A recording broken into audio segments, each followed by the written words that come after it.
You'll be here every Monday and Friday through April.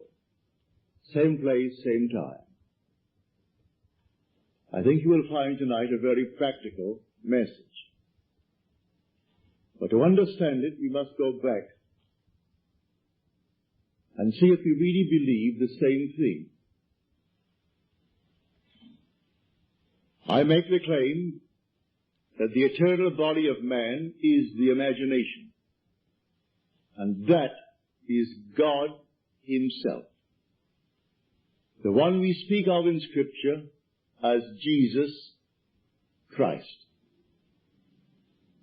Now we are told in Scripture to examine ourselves to see whether we are holding to the faith. Test yourselves, said Paul. Do you not realize that Jesus Christ is in you? Unless, of course, you fail to meet the test. Now, you've just had the test, and you alone can judge whether you failed or not. For you heard the word Jesus Christ. You heard the word God. Now, if it conveyed the sense of an existence something outside of man, you failed the test. If when you hear the word God, or the word Jesus, or the word Christ, the word Lord, and the mind jumps to something outside of you, outside of man, you failed the test. Now we are told, by Him all things were made, and without Him was not anything made that was made. And that, I tell you, is your own wonderful human imagination. That what is now proved in the world was once only imagined. But this is the greatest of all secrets, the secret of imagining. Something that you and I and everyone in the world should strive to understand. For the secret of imagining is the greatest of all problems, to the solution of which everyone should aspire. For supreme power, supreme wisdom, supreme delight lies in the solution of this mystery. When you actually discover it, you discover God. You're finding the creative power of the universe. And when you find Him, He is your own wonderful human imagination. We can only really scratch the surface of this mystery. One, imagination, it seems, will do little for our wish until we have imagined the wish fulfilled. As Shakespeare said, it hath been taught us from the primal state that that which is was wished until it were.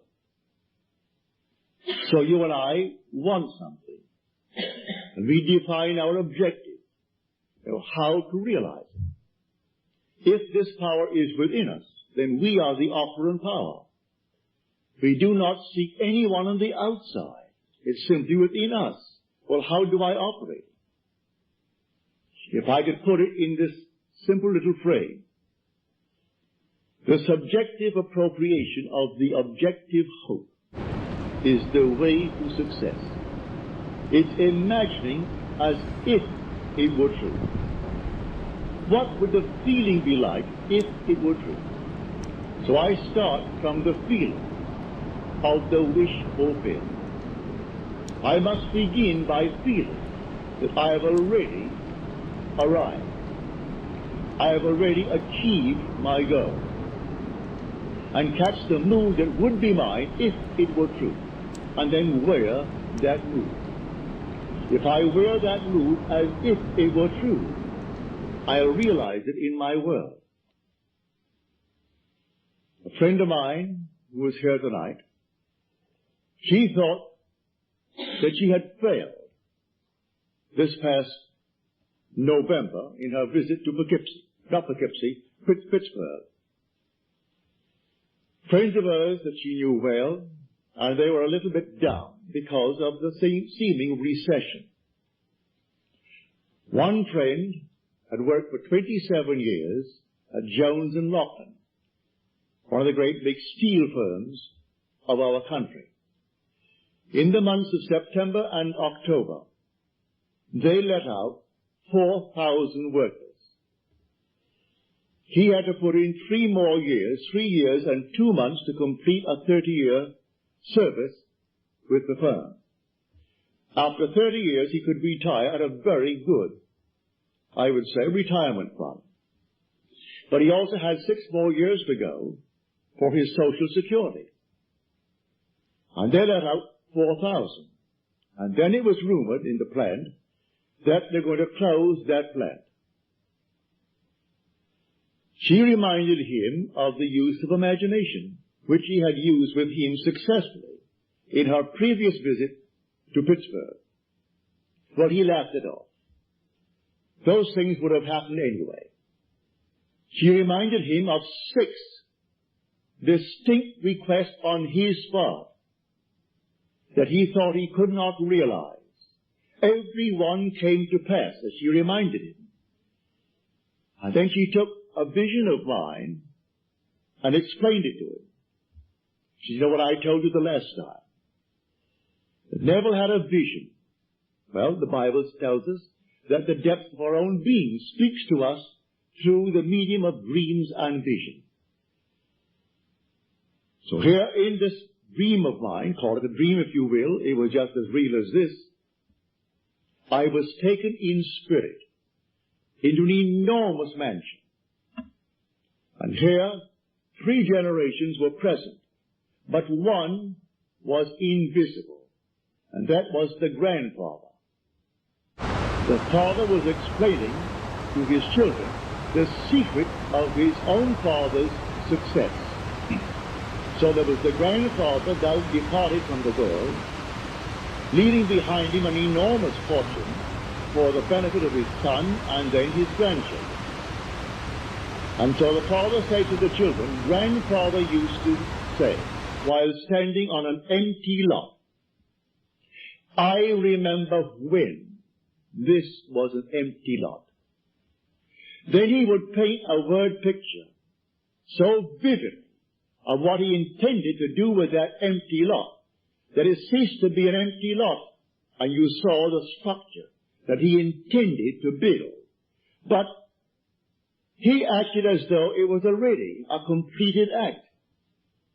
He began with the feeling of having arrived at his ideal for that empty lot. Then I woke on my bed, and I recalled the dream. And I knew that the depths of my own being had constructed that scene to instruct me. Here is one facet of the great use of this power called imagination, which is God. It was too early to rise, so I went back to sleep, and I redreamed the dream. This time, I am the grandfather. I am not the father telling the story. I am not an eavesdropper listening to the story as it was told in the original dream. I am now the grandfather. Then I would say to everyone, while standing on an empty lot, I remember when this was an empty lot. So she reminded him of this technique. Now she said, you are afraid that you might be let out after 27 years and 2 months in Jones and Loughlin. I will now remember when you were afraid. I will remember when you thought it all came to an end. That's one.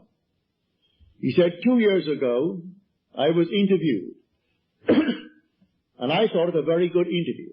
But after 2 years, it has never appeared in the trade paper. And I wondered what have they done with it. Have they simply forgotten it, mislaid it, or deliberately not used it? She said, I will read that magazine, and I'll be lifted up by it. It's humorously written, as you tell me, but I will take that book right now in my hand, that magazine, and I will read it, all about you. She went into 2 or 3 others. Then she returns. Now she's here tonight. She said, in December, I received the magazine. It's very well written and very, very humorous, all about this man.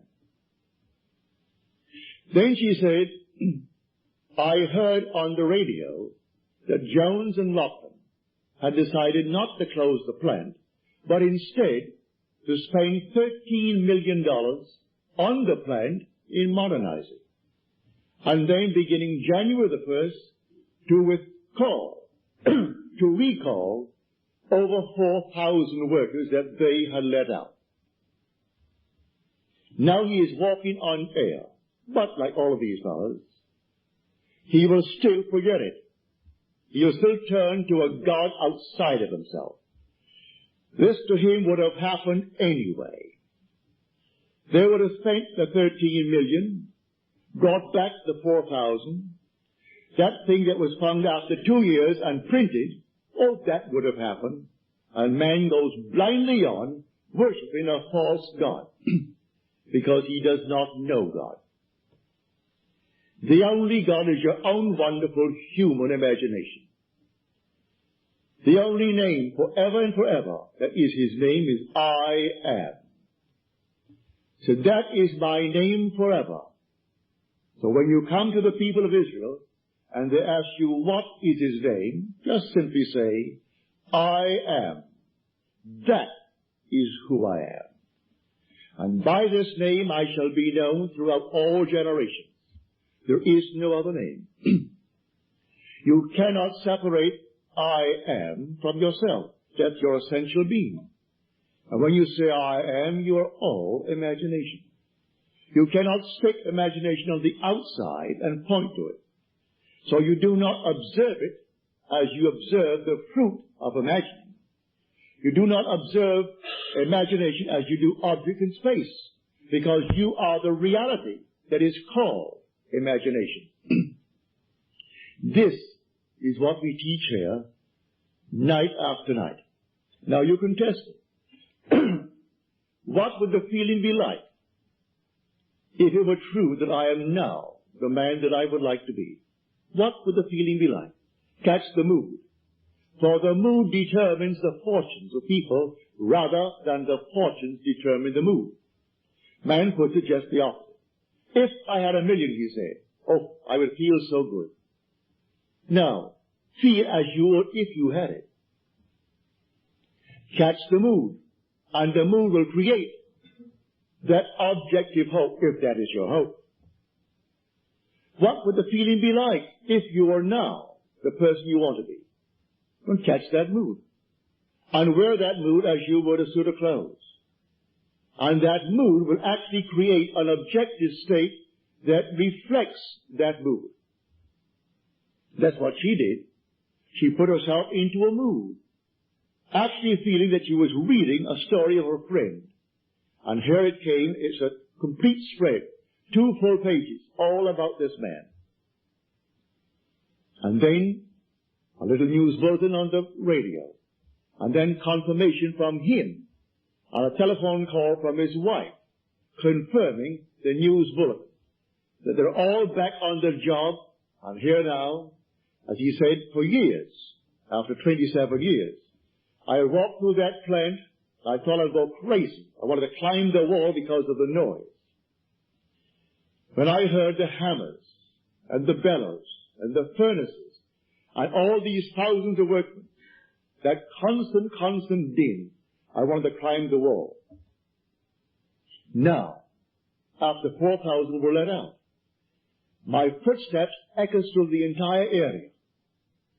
I would like to run and scream, running towards my office. What he does in the plant, I do not know. But if he goes towards his office, undoubtedly he has an executive position in that place, and is not working at the furnace. Because you can't imagine when 4,000 were let out, how empty the place was. And everything simply echoed, and my footsteps seemed like some thunderous thing as I walked through that plant towards my office. And many a moment I wanted to simply jump up and start running. It seemed so empty. She said, all right, that's something. I will remember when. And she applied that technique. When your footsteps scared you and you wanted to run towards the office.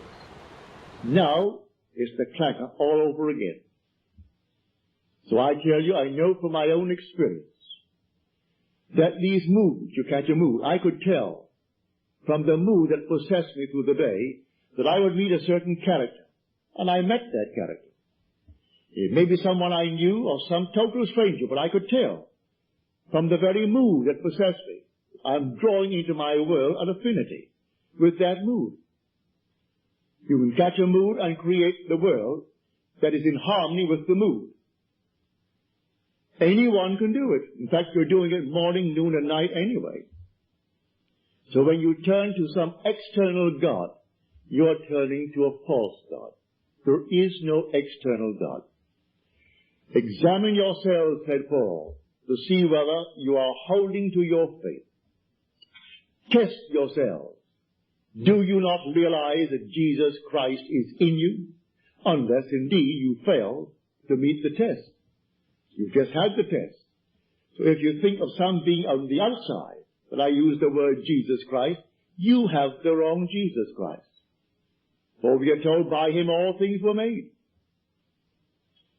And without him was not anything made that is made. Look into the room. All this was once only imagined. The suits you wear, the dresses you wear, the hats you wear. Everything here, the building, was once only conceived in the human imagination. And then executed.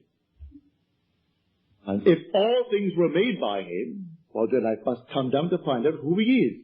Well, I can't go beyond my own imagination. I know exactly what I imagine. I see the result.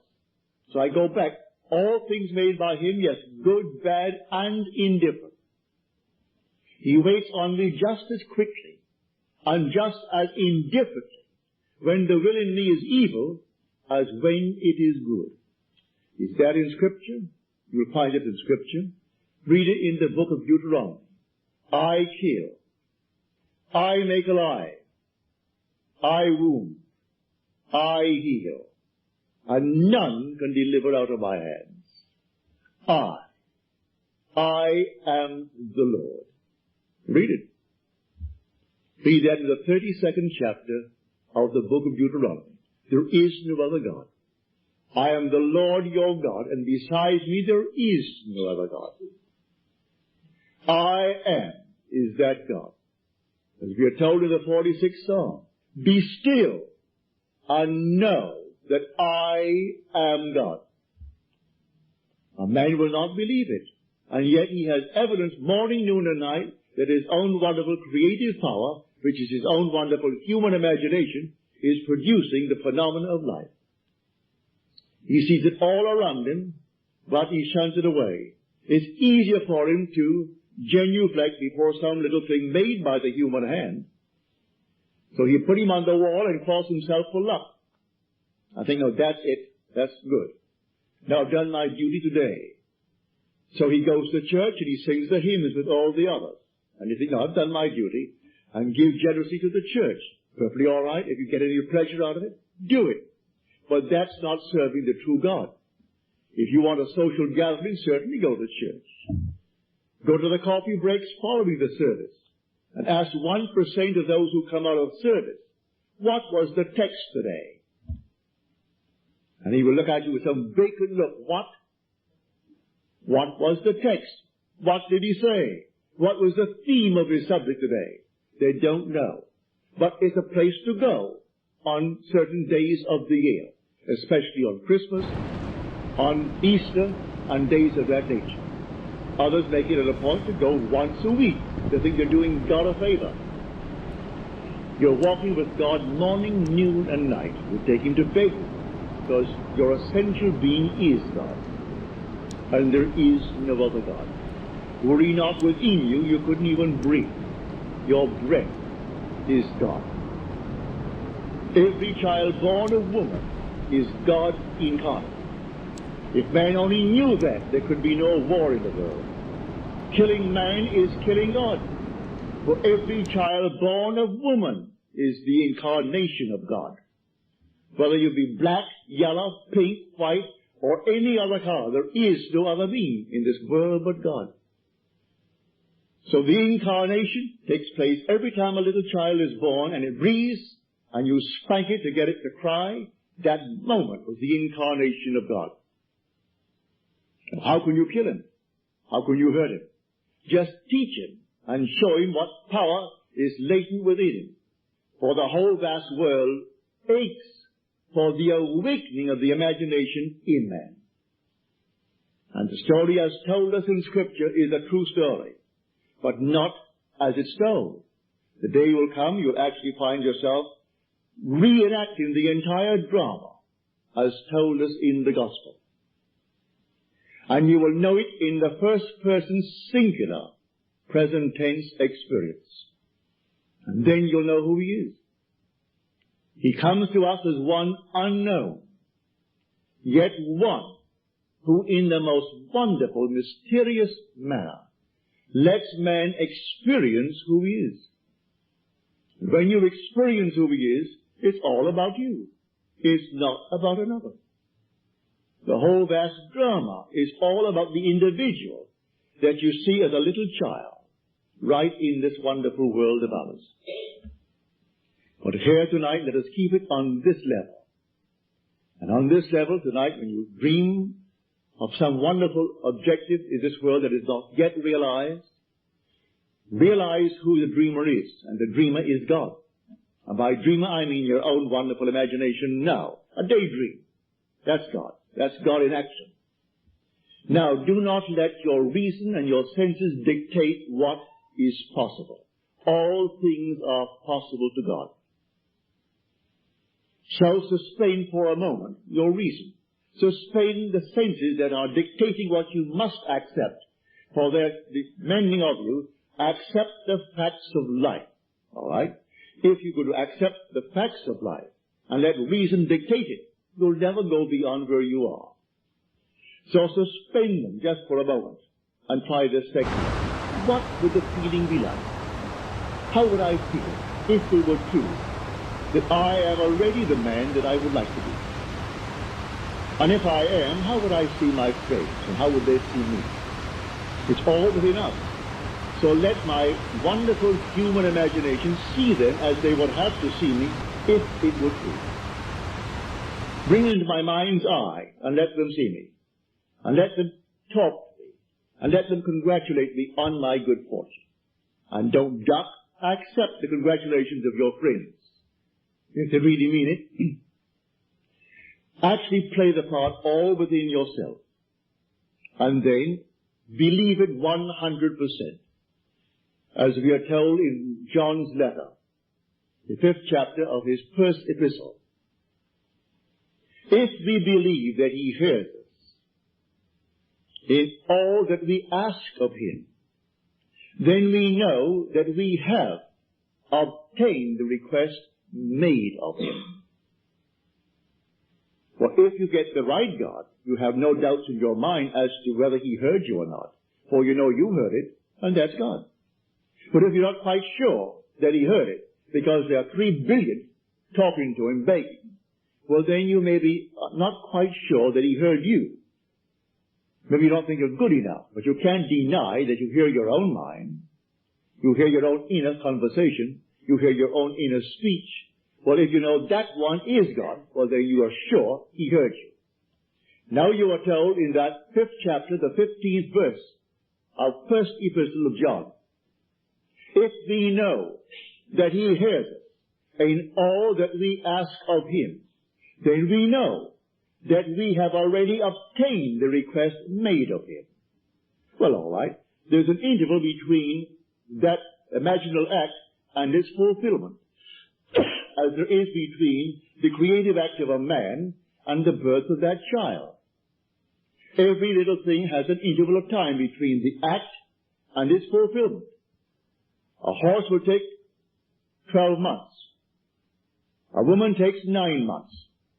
The little sheep will take 5 months. A chicken will take 21 days.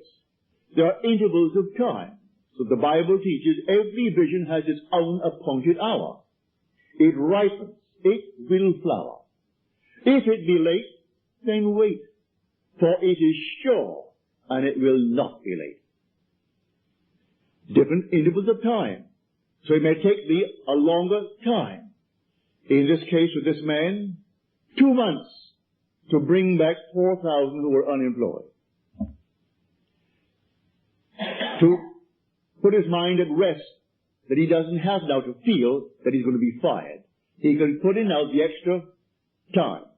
Only a little while, 3 years and 2 months will complete his 30 years with Jones and Lockton.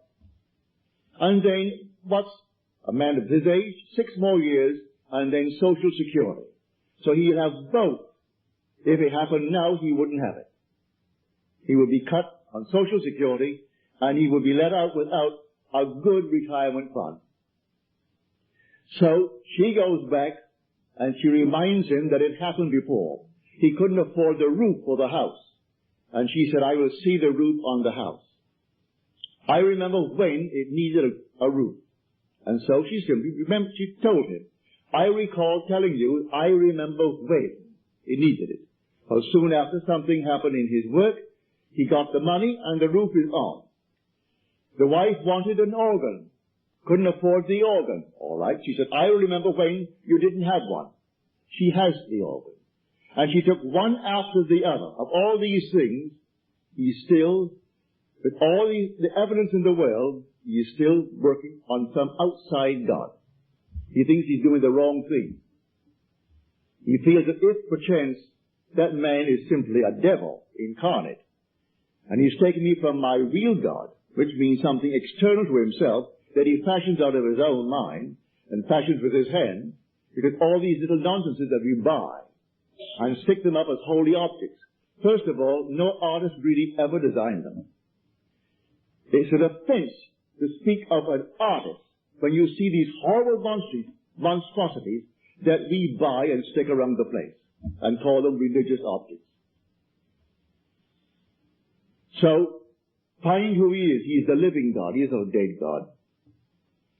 You want to read the 115th Psalm about the kind of gods that men worship. The whole psalm is devoted to the false god that the whole vast world worships. He has eyes, but he sees not. Ears, and he hears not. Feet, and he walks not. Hands, and he touches not. Just a dead thing made by human hands, when the living God is within man as his own wonderful human imagination. So I tell you that all that you behold, though it appears without, it is within, in your own wonderful human imagination, of which this world of mortality is but a shadow. All things exist in the human imagination. And everything you see as an objective reality was produced by imagining. Think of one thing. Just think of one thing that would simply deny it. You can't think of one thing. So you go to the moon. You first had to imagine. Had to imagine everything concerning the machine that took you to the moon. Everything in the world first has to be imagined and then executed. All right. The intelligence to do it will come, but you take the blueprint first and conceive it and dwell in it as though it were true. And no power on earth can stop it from becoming so. Your visions will clarify itself. At night, it's a different kind of a night. Your days are different. You see people differently. You can't walk by any man and not see him God incarnate. Can't do it. Even if he has the most horrible background. And he says simply, well, a murderer. And it's proven that he is. You still see God incarnate. But so sound asleep, the poor thing doesn't know. If you can only just get to it and show him that he really is God incarnate. And the one he thought he killed, he's been restored to life. Not to the senses of man, but he is restored in a world just like this, terrestrial just like this. About his business, he continues his work. until he too awakens from this dream of life. But all will awaken eventually. But why not start now? Start now to tell man who he really is. God and man are one. Man is all imagination, and God is man, and exists in us, and we in him. The eternal body of man is the imagination, and that is God himself. Nothing but God in the universe. All God. And eventually, you and I will awake, because God is one, not two. You and I are one. Without loss of identity. That's one of the strangest mysteries in the world. Without loss of identity, we are one. I know that from my own personal experience. We are one. And yet, I am individualized. And you are individualized. And we tend forever and forever toward ever greater and greater individualization. And yet, we are one. And I will bring that out to the best of my ability as we proceed with these series of lectures. You will hear it. But tonight, if you're here for the first time, and you want something practical, you apply what I've told you. First, have an objective. You must have an objective. You can't say, well, I don't know what I want. Well, all right. Come back the next time. Ask yourself, what would I like of life? Don't be ashamed to name it. What would I like of life? Well, then, try to get some objectives. Now, prayer, as far as I'm concerned, is nothing more than the subjective appropriation of the objective hope. That is the way to success. I appropriate it subjectively. How do I appropriate a state subjectively? Well, suppose now, this very moment, I wanted a ball, an ordinary baseball. But there isn't a baseball in the room, all right? But I want one. I would actually assume that I am holding a baseball in my hand until I can feel it. You think you can't feel it? Well, now try it. Try to feel what it would be like if you held a baseball. Now, to prove that you have held it, see what it feels like, the difference now, a tennis ball. See any difference? All right, a golf ball. See any difference? A piece of silk. You feel any difference? If you can distinguish between these many objects, though they are subjective, then they must exist somewhere. If you can actually separate them in your mind's eye and distinguish between these objects, I can begin to feel, begin to sense, begin to smell a rose. Well, a rose doesn't smell or doesn't actually have the odor of another flower. I can detect the rose. Now a lily, an Easter lily. I can detect that. Well, what does it do? Well, I'm going to get them. Someone will think of Neville and send him a flower. And it's going to be the flower that I'm going to actually feel and touch and smell. It works that way. Money has an odor. It's unlike any odor in the world. It's more fragrant to the miser than the most marvelous perfume in the world. He can tell it. You put a money bag to his face, and it's like putting roses to mine. He loves it. He can smell money.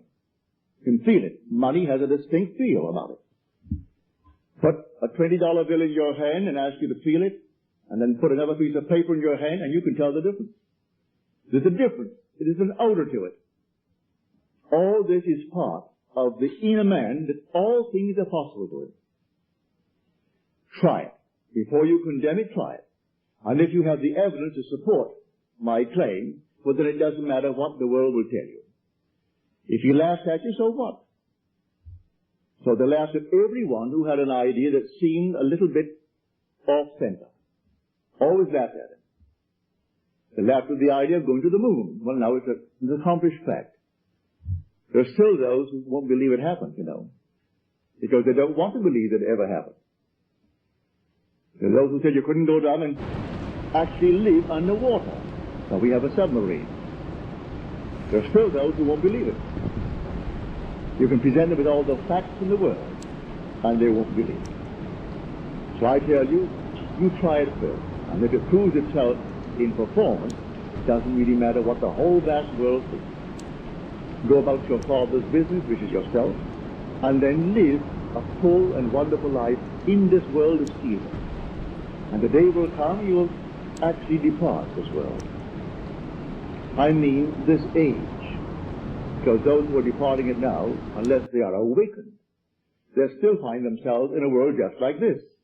But those who have awakened, who have experienced the second birth, the birth from above, find themselves in an entirely different age, where they're all imagination. And they are perfect. And wherever they go, everything is perfect. They don't have to raise a finger to make anything perfect, because they're perfect. All things must conform to them, for they're perfect. That's heaven. So heaven is not an area, it's not a realm, it's a body. And when that body is awakened within you, which is the wonderful human imagination completely awake, then wherever you go clothed in that body that is completely awake, everything is perfect.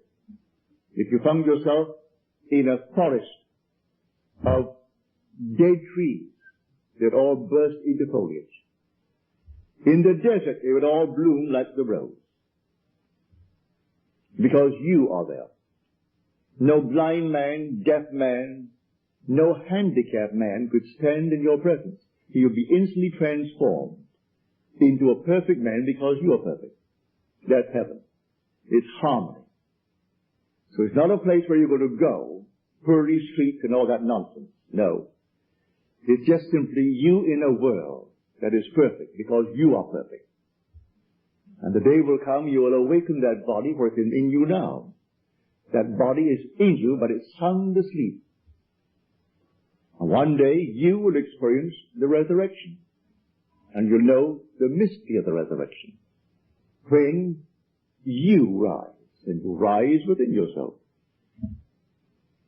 For the grave in which Christ is buried, if the Lord is buried, is your own skull. That's where he is buried. And in that tomb where he is buried, one day he will awake. And he will come out of that tomb. And it's you who comes out of the tomb. And you'll know who you are. He is buried in every child in the world. This universal being. And yet one. Billions of us, and yet only one Lord. And that one Lord, in his fullness, is buried in you, the individual. And when you awaken, you are... So tonight take a go. Make it a lovely day. Either for yourself or for another. Any time that you exercise your imagination lovingly on behalf of another, you're mediating God to that other. So, bring a friend before your mind's eye. Represent him to yourself as the man or the woman that you would like them to be. And don't tell them, ask for no praise, just assume that they're talking to you and telling you the most marvelous news about themselves. And you congratulate them on that good news. And go your own way. Believe in the reality of that imaginal act. It may happen tomorrow. It may happen a day after, or a week later, or a month later. It has its own appointed hour, and it is ripening, and it's going to flower. So don't be concerned. Leave it alone. And it will come to pass. So this is what I mean by feeling is the secret. I catch the mood, the feeling that would be mine if I were what I want to be. I don't have to touch something. I can if I want to. But it's the mood I'm speaking of. What would the feeling be like if she were well? If she were this? And then you catch it, just as though it is true.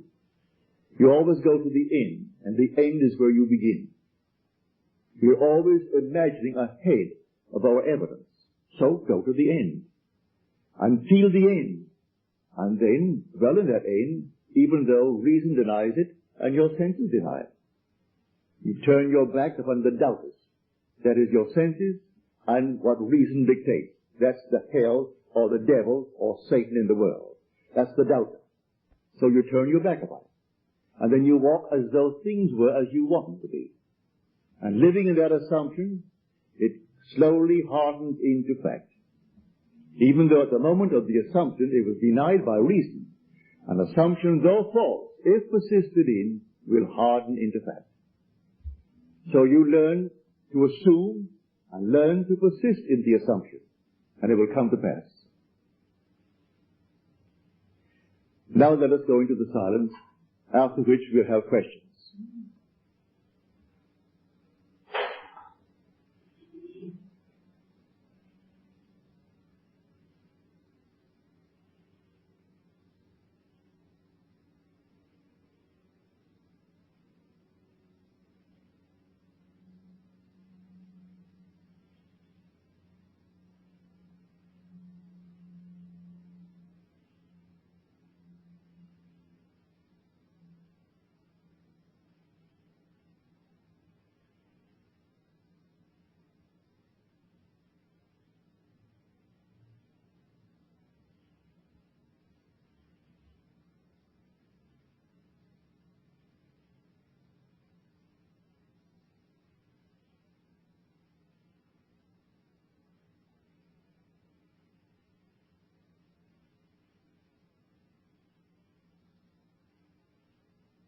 Good. Well, I hope you call a good mood. It'll work. Now, are there any questions, please?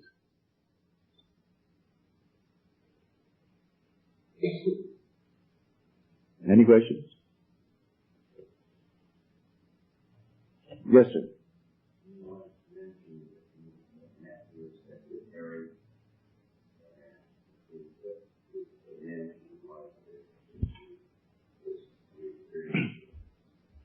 Well, to answer your question, I must just go back and explain it to those who are here for the first time. No. I make the statement based upon my own experience that nothing dies. And that's not only true of man. It's true of the flowers, of the animal world, of the trees, of everything. Nothing dies. I am the God of the living, not of the dead. So nothing dies. The little flower that blooms once, blooms forever. It's renewed by the seed of contemplative thought. Well, I had a wonderful friend and secretary. He died suddenly at the age of 50 when I was out here. I then lived in New York City. He was born in Haverstraw, New York, which is upstate New York. He lived in Manhattan and took care of my books and took care of all of my business affairs. When I got a cable saying that he was dead, they found his body on the floor the next morning when they went to clean, and I must come back and take care of the funeral affairs. So I went back. I have two sister-in-laws. My wife is one of three girls. The other two are pillars of the Episcopal Church. The older of the two lives in Summit, New Jersey. And she's always said to me, you know, I like you personally as a brother-in-law because you're kind to my sister and to your child, and for that I like you. But I don't believe one word you talk about. That's not my God. I said, all right. I don't believe in immortality. Don't believe in survival. I said, you call yourself a Christian? She said, what has that to do with it? I said, don't you realize that the Christian foundation is the fatherhood of God, the brotherhood of man, and life everlasting? You rub out one of these and it's going to collapse? No, she didn't say a word. She said, I still don't believe what you teach. Perfectly all right. Well, he died in August. I went back and took care of the funeral. In the next year, I presume around January or February, I found myself consciously in that world where Jack is. I do it time and time again. This does not restrain me. I can put it on a bed and find myself in another world. It isn't out there, it's right here. They're penetrating each other and yet not interfering with each other. And here is Jack. And here is my sister-in-law, Al. I call her Al. Her name is Alice. And she said to me, I still don't believe what you teach, you know. I said, how can you say that when you see Jack? She said, what has Jack to do with it? I said, don't you know that Jack died? Jack then spoke to me. Who's dead? I said, you aren't dead, Jack, but you died. I went to your funeral. I paid for it. I got you a good Catholic funeral, Jack. Because your sister insisted that you must be given a nice Catholic funeral. I didn't cremate you. I put you in holy ground, Jack. I got a priest, and the priest did all the little things he has to do, so you're very well planted. He looked at me as well, I mean,